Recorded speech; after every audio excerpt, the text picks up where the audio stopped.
Hello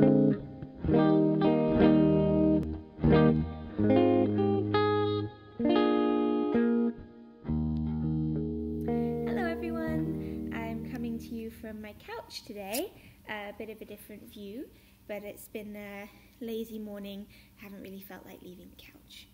So Eglantine is joining me. I've got the tree on behind me with my favourite tree lights ever.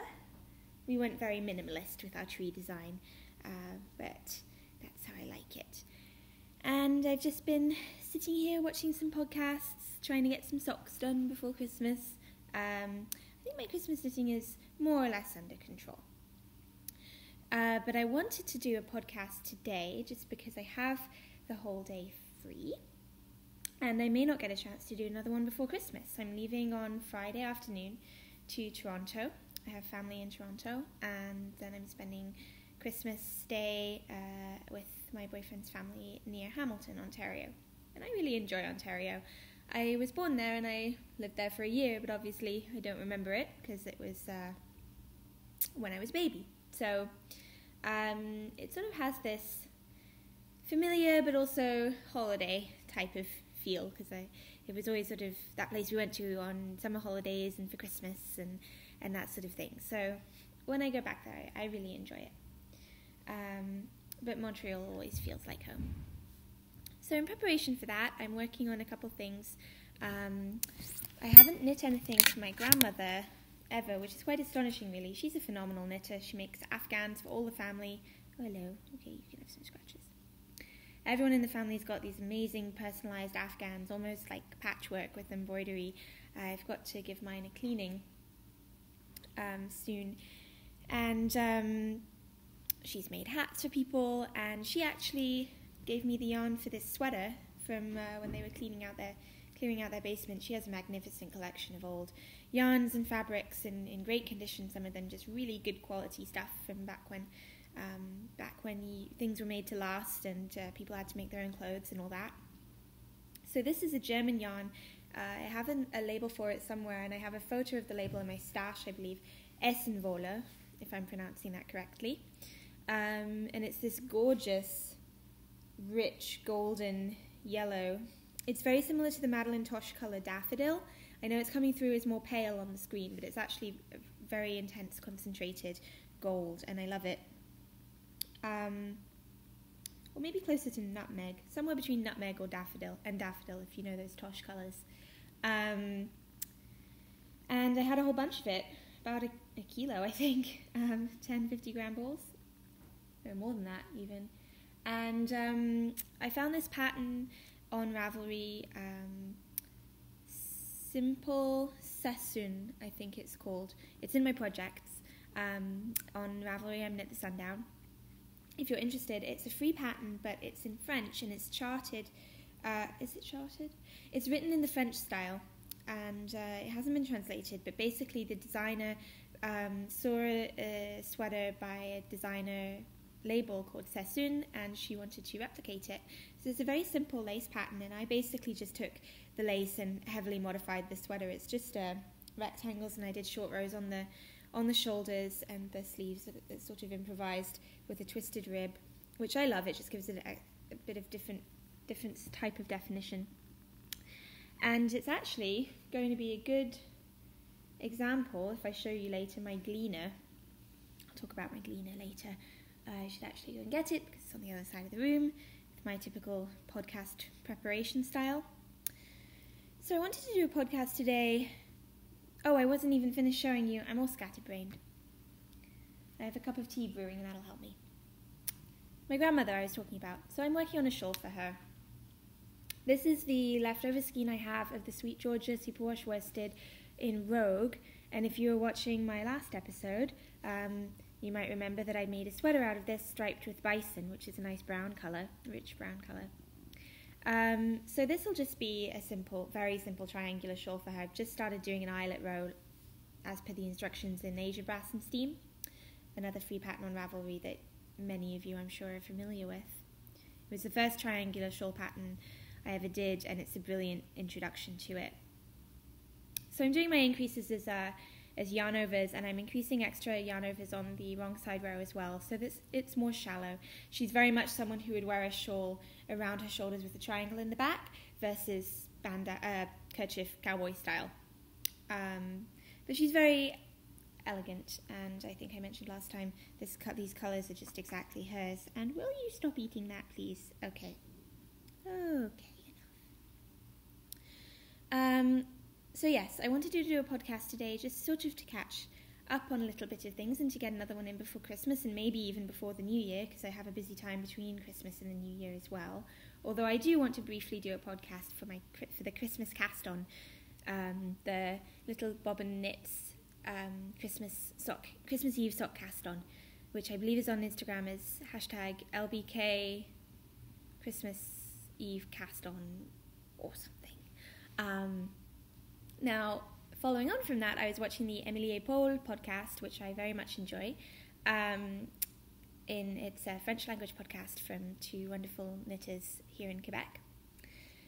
And they liked this idea, and they sort of wanted to do a similar thing in conjunction, and maybe more among the Francophone community, but either one, it's all open to everybody.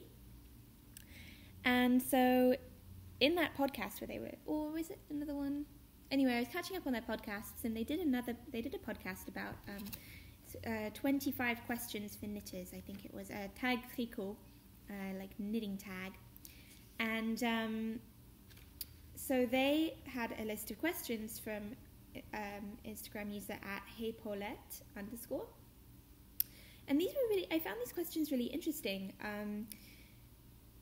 They end up being quite long if you talk about all of them forever, but it's an interesting set of questions to know more about people as knitters. So I sort of took them from the French, and I'm going to go through and answer some of them here, just as something to talk about as a theme for my podcast. But also just to sort of let you know more about me as a knitter, my process and what I like, and I'd be super interested in hearing any of your answers to any of these questions, because there's so much to learn from other knitters. You never stop learning, and when I'm working in the store where I work Espace Tricot on Saturdays, I just always come away with about 5 more projects in my queue and a bunch of new yarns I want to try. Not literally, in my head, I have them.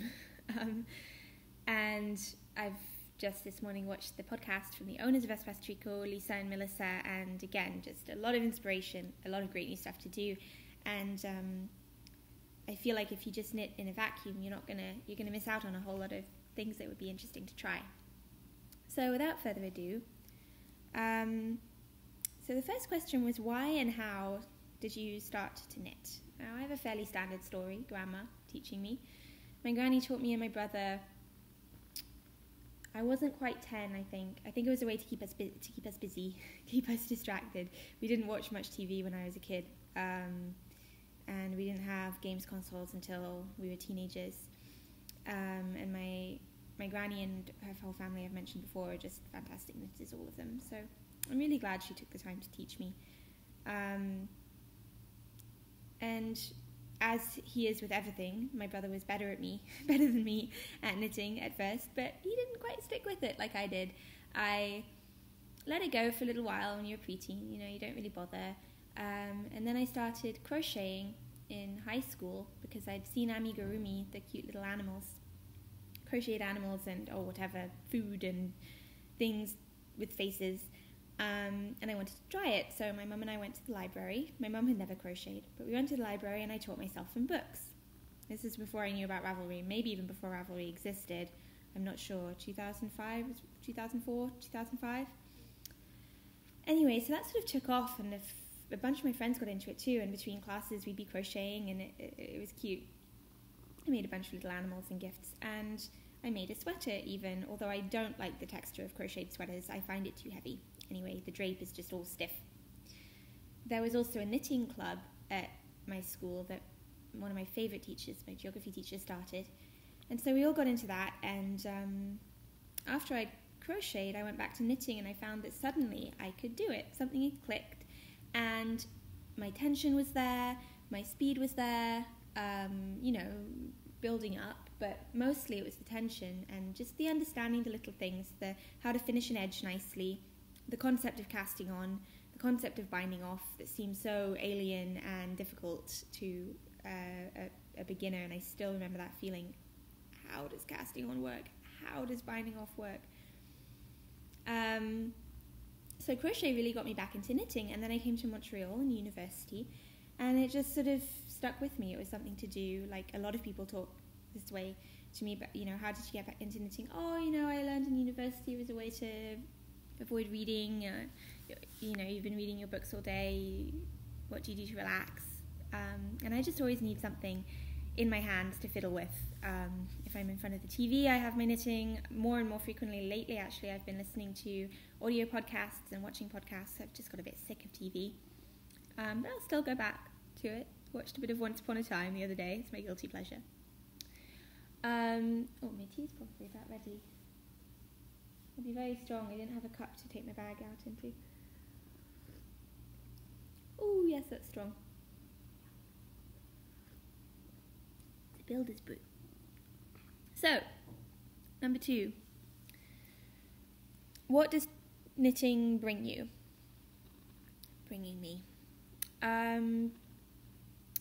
It is my way to relax and unwind, and it is meditative in that I let my mind wander and go anywhere, but it doesn't clear my mind. If anything, it makes my mind more active. I have new ideas and inspiration, even as I'm knitting, and I'm often thinking about what I'm going to be knitting next, and I'm jealous of the future me that gets to knit that project because I'm stuck on this one. And while I do pretty much knit, I enjoy pretty much everything I knit, I'm always just hungry to try the next project and try something new, try the next yarn, wear what I'm finished with, give what I'm finished with, see the reaction if it's a gift. So knitting I guess it just brings me new ways of looking at things, of looking at colour, of looking at style. It does tie in very much to fashion for me. Not fast fashion, not trends, but style, I guess. What do I want to put on my body to go out in the world and present myself, which I do think about, and I don't think there's any shame in that. I don't think you have to not care about what you look like in order to be a better or more respectable or more intellectual human being.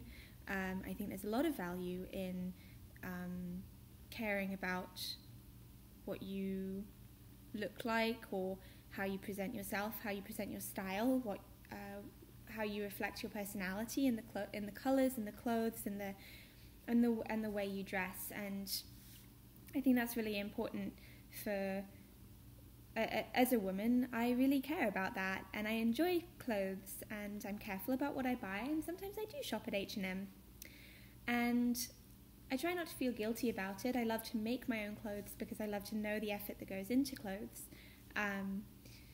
both from an ethical standpoint, but also from a way of just being more conscious of what people can do, what your hands can do, what you can do for yourself, how you can live sustainably, how when the apocalypse comes I'll always be warm. That's what knitters often sometimes say, or that's what my friend and colleague Emilie said when she was teaching us to spin. Was it her or was it someone else in the class? Anyway, always be prepared. I don't know, I don't always think so deeply about it, but I like talking about it and seeing, I'm currently just going off on any old tangent, but all this to say, I care as much about, I love clothes. It's good fun, and what I knit ties in very much with that. Thinking about the colour for this sweater, I never would have maybe bought this yarn, but having received it, I love it. It goes, I'm wearing it with my blue jeans and my Regia socks. Excuse me. And this is a great outfit to me. It's something about it just is really pleasing, and I'm really enjoying wearing it, and it sort of lifted my day a little to be like, okay, I'm slightly worse for wear after our Christmas party and everything, but I'm going to face the day. I'm going to put a great outfit on, I'm going to go out, do some Christmas shopping. I've got going to a carol concert later and hanging out with a friend for a happy hour sort of thing. And it's all part of enjoying the day for me. And knitting is so... What does knitting bring me? Knitting brings me a way to evolve my personal style, I guess, and to inspire myself, just like with where my mind goes. And my notebook fell off my lap and closed. Number 3, what was my first project? How do you define project? The first thing I knit were very wonky garter squares in pale yellow acrylic yarn that my gran had lying around. We still had those pale yellow squares for ages in storage boxes in the attic. My first real project was a fluorescent neon pink, highlighter pink stockinette scarf. I didn't do anything to stop it curling, so it was basically a tube about this thin. It was endless. My granny helped me finish it.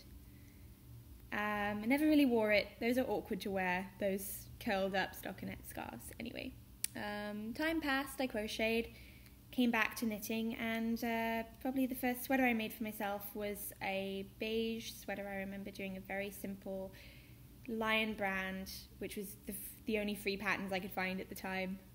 Lion brand yarns, seamed sweater, set in sleeves. Didn't go brilliantly well. I sewed up the shoulder seams before I did the neck, so that I would do that now. I did that with this, and I pick up the stitches and I do the neck and the round. But at the time, I mean, knitting in the round is a completely foreign concept to my granny and many women of her generation. And in England at least, and obviously that's a massive generalisation, many women her age knitting the round. But it was a foreign concept to her, so she said, oh, you have to unpick this shoulder so that it's one long piece and you can knit the neck back and forth. So she helped me with that. I never ended up wearing it. I ended up frogging it. I don't think I used the yarn for anything else. That's what happens with me in knitting. If I don't wear it, I often end up frogging it and then probably not using the yarn. That was a cheap acrylic blend. The first project I really spent at the time a fair amount of money on was Let Lopi colour block sweater, and I got that yarn at Emilie in Montreal. Green, yellow and grey drops pattern. A bulky colour block sweater. It's quite itchy now. I don't really wear it. It's very, very warm. Number 4. Now I think this question was basically getting at dream knitting group or situation versus real life where you get to knit. A bit ambiguous. My dream knitting group, well, the people, that's one thing. It's like, what's your ideal dinner party? That's not an interesting question to me. What's your ideal knitting group? I guess maybe the people whose patterns I most admire. Hannah Fettig from Knitbot. Hilary Grant, who makes a lot of machine knitting, beautiful stuff, and has just released a colour workbook I cannot wait to get my hands on. Michelle Wang, her beautiful cable designs for Brooklyn Tweed. And I love to pick the brains of some dyers, Julie Eslin and Tanis Lavallee. Just named a bunch of really awesome women dominating in their field, which I love. I think any knitting group is full of people like that, which I love. I love my knitting group. My knitting group is almost my ideal one. Couple girls from work, couple girls we met elsewhere, and every week, usually on a Wednesday, we go down the pub and get some chips and a pint. And yes, this is in Canada. It sounds very English, but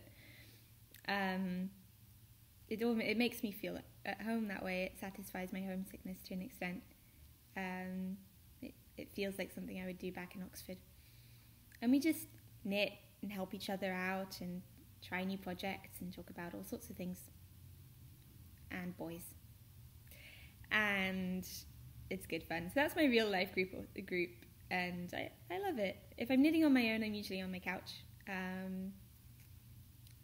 With, like I was saying, more and more with podcasts rather than TV shows. I've been listening to a few history podcasts, the history of English, the English language that is, history of Rome. I listened to a great podcast called Sound Tracking. which is Edith Bowman, a Radio 1 DJ from the UK. Maybe she doesn't DJ on Radio 1 anymore. Anyway, great DJ our DJ from the UK. And she interviews directors about their choices for soundtracks, and so she was interviewing David Yates about the soundtrack for Fantastic Beasts, but also Harry Potter. That's really interesting. Where do I store my stash and projects? Well, you've seen, this is where I should be in my usual position for podcasts, because you've seen my, if you're new, thank you for watching, belated. Thanks for joining me if you're new. My stash can be seen in other podcasts behind me on my pegboard wall. I also have a number of baskets that I keep my projects in, and project bags. I have a whole bunch. I have a bunch of different ones. Right now around me I have a few. This one really needs a wash. This is from Jezebel B on Etsy. It's a great one because you can hold it over your arm and that's some sock yarn coming out of it, and so it's great for travelling around. I have my Vertices Unite bigger project. I just put it all the yarn I'm going to use as well as the project in my Espace Tricot tote. These are great. They're beautiful. They're like much better quality than I thought they would be. No offense or anything, but they're actually, they're not cheap. They're not those cheap grocery store ones. They're actually a full-on good tote, strong handles and everything. And so it's great for a bigger project. And I think this will be getting bigger. I made some progress on this, but I've had to stop because I really think I just have to do Christmas knitting only. I can't wait to wear these together. Those colours, I was thinking about bringing in a yellow to this, but I think it'll be enough with, I was showing you before, I think with the Yoko, which has those colours in it. So I think I may bring in a yellow colour of Pebble, but I don't think I will. Shibui Pebble, but I don't think I will actually. So I'm on section 2.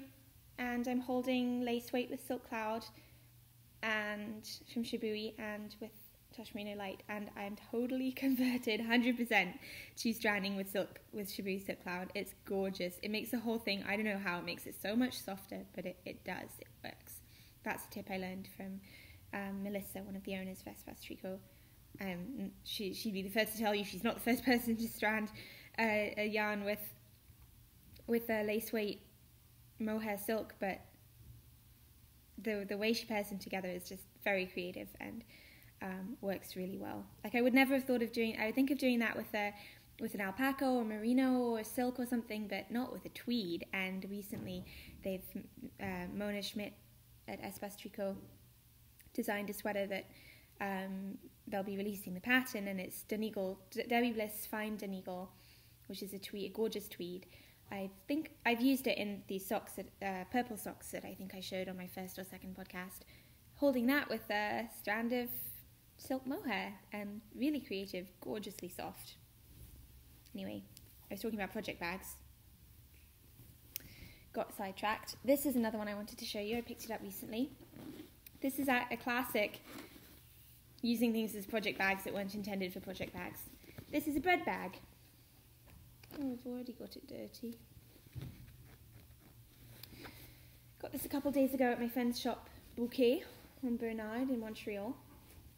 The idea is it holds a loaf of bread, and you can wrap the tie around and keep your bread fresh. But it's this gorgeous heavyweight canvas, and I've been using it as a project bag.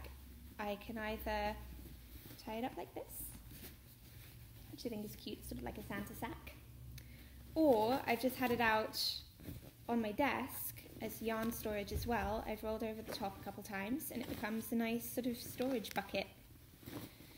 So I've got mostly yarns in here actually now. The Secret Santa gift, which I won't show you because my friends might be watching.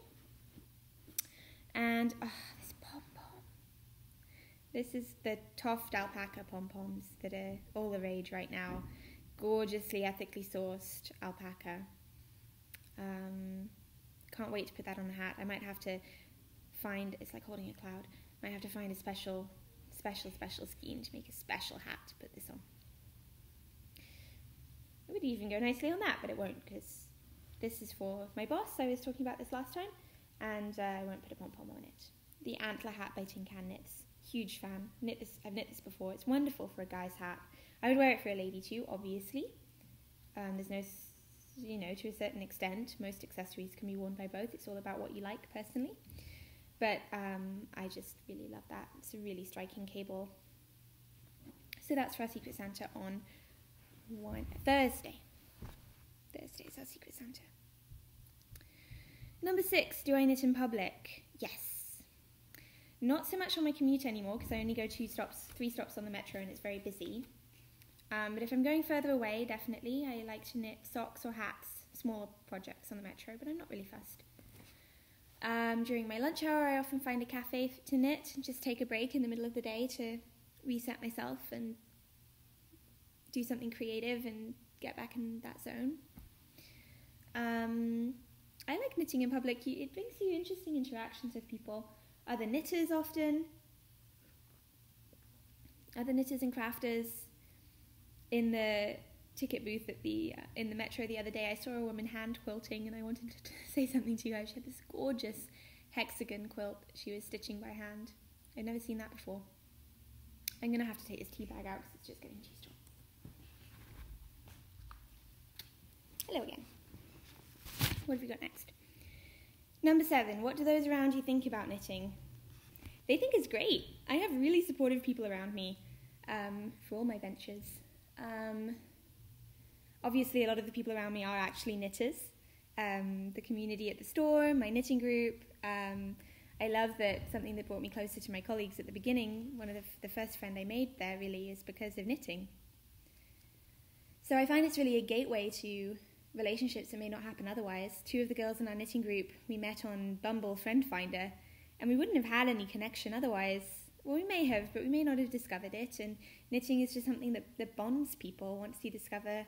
A lot of people say, oh, my gran taught me, but I'd love to know more, and suddenly, my friend Faye is like that. She learned a while ago, she kind of not really stuck with it, or hadn't for a little while, got distracted, whatever, and then when she saw me knitting, we got back into it together. She's knitting beautiful stuff now. She's doing brioche and amazing patterns I haven't even tried yet. So that's really inspiring. My family love it. They're really good about it. Nobody ever gives me requests. I make things if I feel like it, and they always love it, which is just really, really great. There's no pressure I feel from them. I come from a family of on both sides, very artistic, crafty women. So everyone appreciates the value and the time and the effort and the thoughtfulness of knitting for other people, which makes it just even more pleasurable to do and give. Straight or circular needles? Circular. Magic loop or 23 centimetre, I think she meant, for sock knitting, double pointed needles. I'm whizzing through these. Favourite size and brand of needle? I knit my socks on 2mm.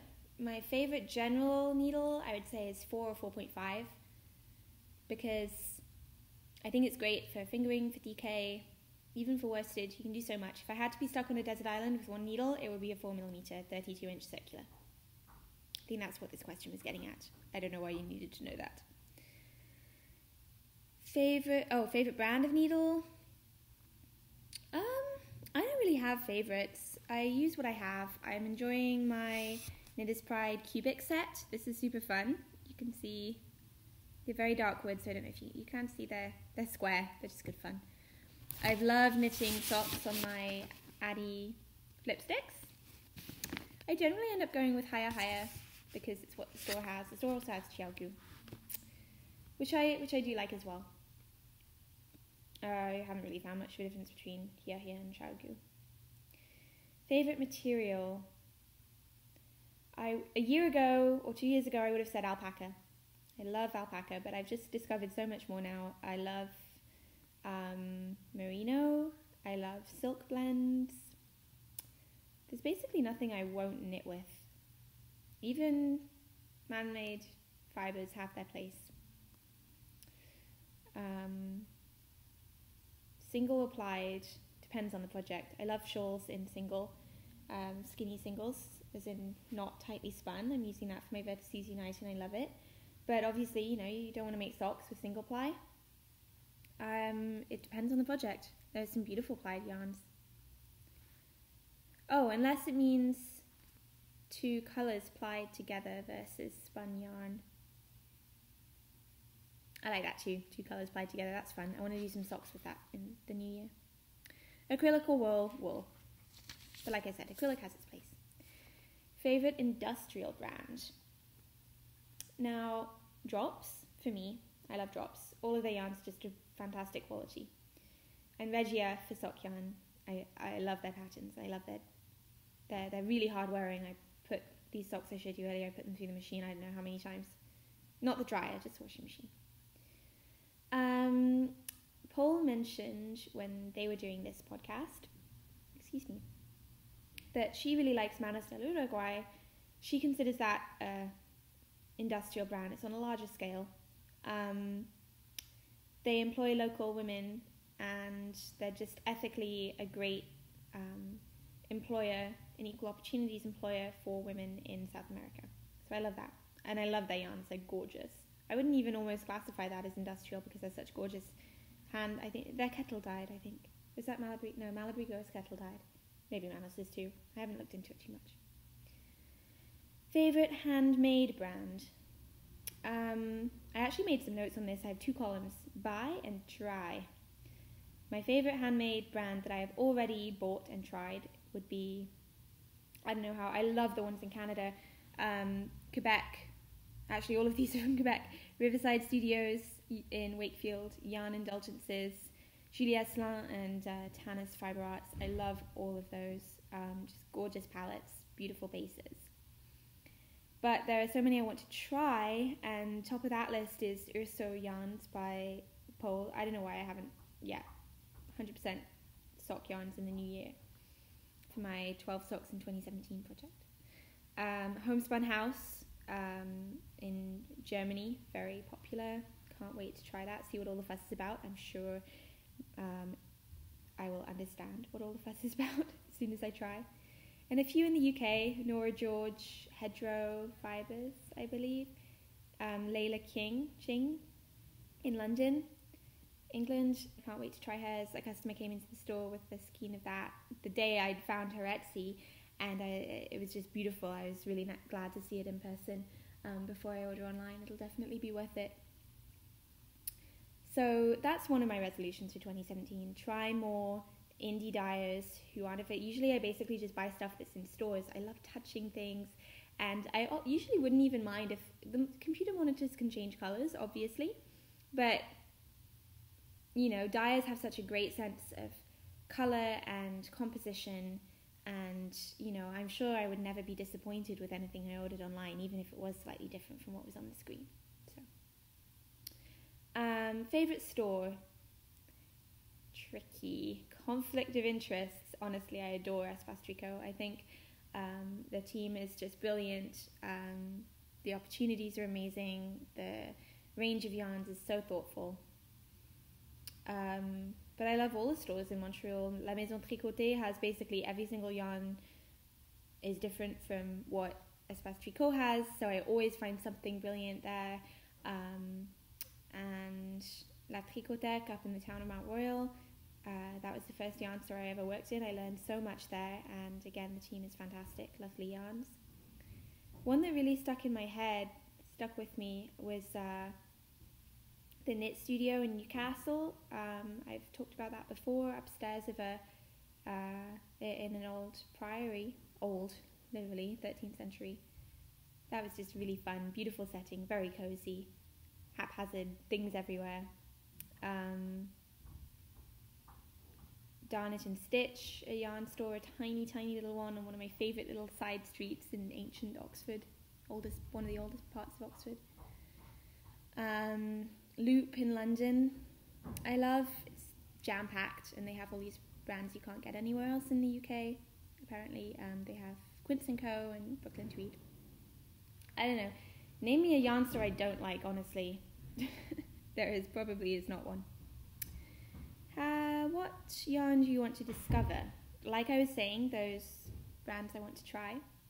I also want to try next summer knitting with more linen. I've knit with cotton before, and I'd love to knit with linen and silk blends, or just new kinds of natural plant fibres. How big is your stash? Very under control. I have neither the space nor the budget to go out of control, but I've certainly added to it since I started working at Espace Tricot. I don't want to get too hung up on managing my stash. Sometimes you just have those lightning bolt to the heart, coup de coeur yarns, and I just pick them up. And sometimes I go months without buying any. No, that's not true. Weeks. Sometimes I go more than 1 week, several weeks without buying yarn, and sometimes it's just like I can't not get everything. So I try not to think too much about it. Stay within reasonable means, but it shouldn't be something you ever feel guilty or bad about. It's just there to be enjoyed, and it should just be fun. It should always be fun and relaxing and creative and inspiring. Stash, knitting, all of it. Big spender, not hugely. Basically, I spend what money I have. If I had, it's always possible to spend more.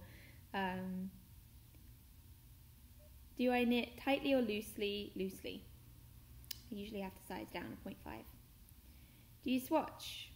For sweaters and garments, yes. For socks, I haven't bothered. Maybe I should, but they always turn out fine. For shawls, I don't bother. Unless it's a particular project that needs it. For example, if I'm knitting a store sample. For or against blocking? Weird question. Emilie and Paule thought this was a weird question too. Like, who's against blocking? I know some people who don't like doing it and avoided it unless they very much have to, but like, so do I. I often steam block instead of full-on wet blocking. Finished object I'm most proud of. I'm actually very pleased with this one. This was the first thing I extensively modified and was working from not a foreign language. French is very much my daily language. But I don't follow knitting patterns in French, so foreign pattern language, and I didn't really understand the construction and basically just took the written instructions for the lace and managed to embed it in a garment that I really love. And so this was the first real success of a major modification of a pattern for me. Things like adding in short rows, adding in the lace, modifying the repeats, inventing the sleeves. So definitely more than just, leaving out the waist shaping or making something longer. I also made a scarf in silk for my mum that was my first real success on the knitting machine, and I'm very proud of that too. That was just a real first. Do I have lots of unfinished objects? Not a whole lot. I've been powering through a lot of things if it means unfinished objects then like I abandon them, no, none. If I abandon something, I frog it and use the yarn again. I only have, for me personally, I only have 2 projects on the needles right now, and the rest I have a pair of socks, a hat and a shawl for Christmas knitting. Have I written patterns? That's what I want to do more of in 2017. I'm writing up a pattern for the shawl I showed you last episode,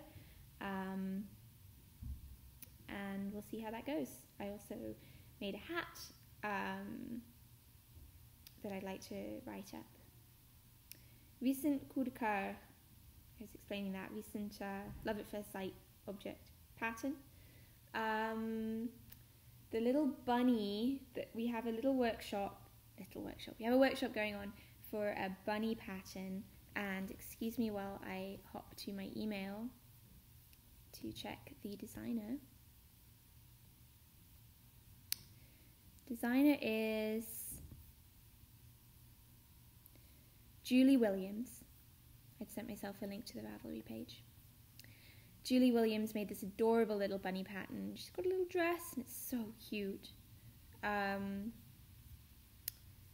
bunch of others. I'm really excited actually. My real excitement is to have enough time to get seriously into my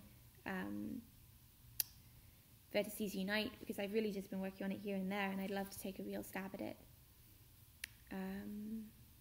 What else? I'm just having a look through my recent downloads.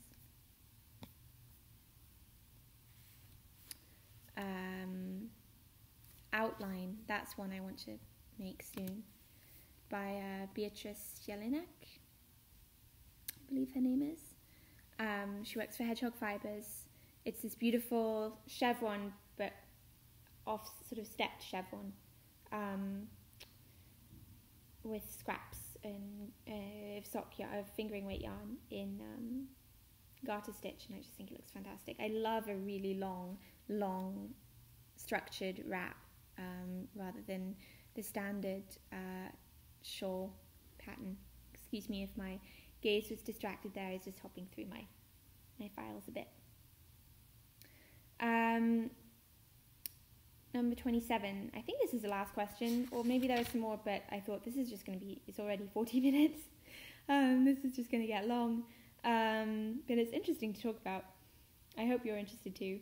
Thank you for sticking with me. Number 27. Dyeing, spinning, weaving.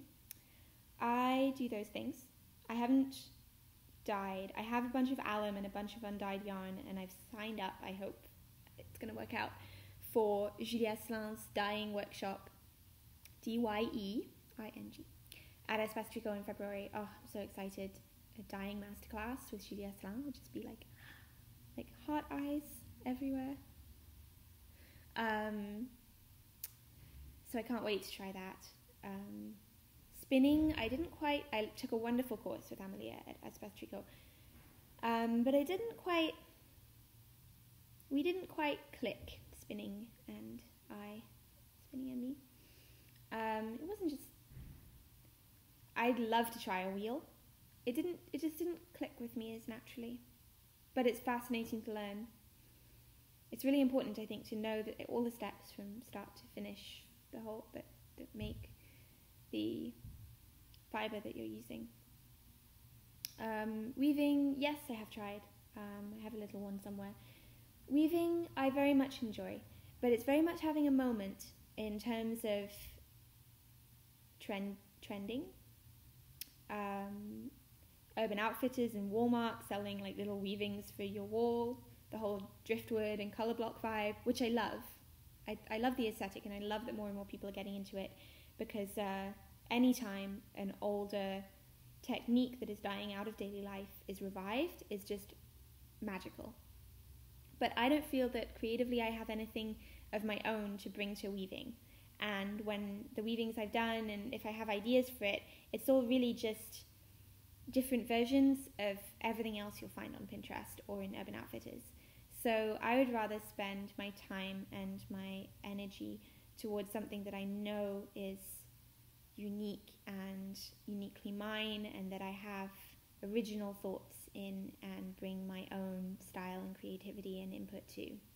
Designing patterns, colour schemes, all that sort of thing. So for me, weaving is wonderful, but my time is already so restricted.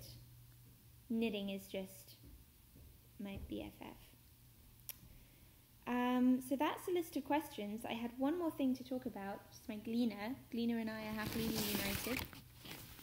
This thing's been in the laundry room forever, apparently. I'd been looking for it for ages, and then I suddenly saw it after we'd been cleaning, and so we'd moved all of our cleaning supplies around. I didn't know I had that fixture on it. This is a super chunky fixture. It's kind of worn out.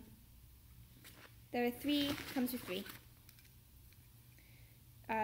Super hardcore, normal, and delicate. For cashmeres and silks and things. I'm going to use the normal one on this sweater. This is volcanic rock, which is great because it's rough enough to catch the pills on your garment or furniture or whatever, but it's not a blade. And you just drag it over. Oh, it removes so much. You can use it either way as well, either direction. Already see all of those pills coming off. when I found it in the laundry room, my boyfriend said, "That thing, I've known where that is forever." I was like, okay, great. Now I know. Now you know what it is. I immediately gleaned all of his sweaters as well. So these are just high traffic areas, you know, just to polish it up. Love the gleaner. Made in Montreal. Local brand, recently on Ellen, which is crazy. I'm going to have to stand up to do the rest of these. I'll do that on my own, but already, just from 2 sleeves, it's so quick and so satisfying and so effective. It just makes everything like new again, and it's brilliant for your hand knits because, like we say, when people are interested in it at the store, like, you put all this effort into them, like, why wouldn't you keep them looking as good as new? And when people say, I'm just taking the fuzz off my jeans now, when people come in and say, I want a yarn that doesn't pill, I mean, all yarn pills eventually, and it's just a matter of how you take care of it. So something like this is just a great go-to tool, and it's fantastic on pet hair. It has this fuzz remover other end, so after Eglantine left, you need to do that. And with that, I suppose I'm getting distracted now by all the gleaning I have to do on this magnificent sweater before I head out for the day for some Christmas shopping and a carol concert. So it's Christmas spirit. I'm going to have to put some Leona Lewis and Michael Bublé on my iPod when I go out. I'll wish you a very Merry Christmas if I don't publish on Christmas Eve. I will shortly after there with my sock progress, and I wish you and your families a very peaceful and happy holiday season, and I hope you join me again soon. Bye-bye.